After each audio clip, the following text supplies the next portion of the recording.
dəfə başqa cür olacaq. Sən elə bilirdin, susaram yenə.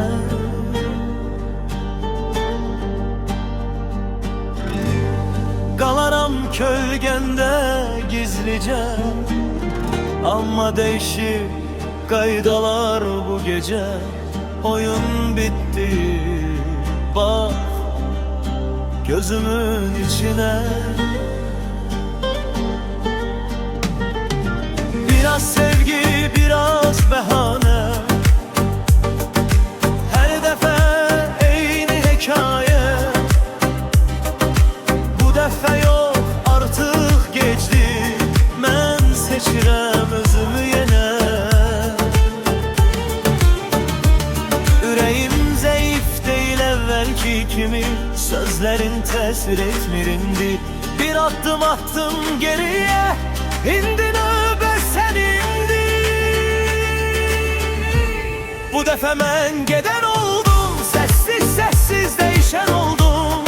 Deyirdin sənsiz olmaz, bax indi güclü qalan oldum. Bu dəfə mən seçən oldum, qırılanı yığan oldum. Sevgi varsa gözəldir, yoxdursa azad oldum.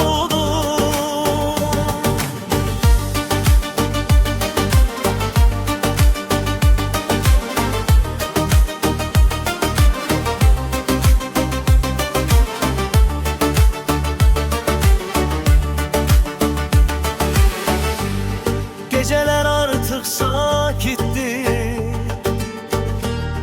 telefon susur, rahattır. Adın keçmir dilimden, yüreğim indi daha sərbəstdir. Dönüp bakma arkama, yolum başka istikamete. Sen ders oldun hayatıma, mən qaldım öz qiymətimə. Biraz küle, biraz ışık, biraz da yeni başlangıç. Sevgi güzeldi ama özüme sevgi daha artık. Bu defa mən gedən oldum.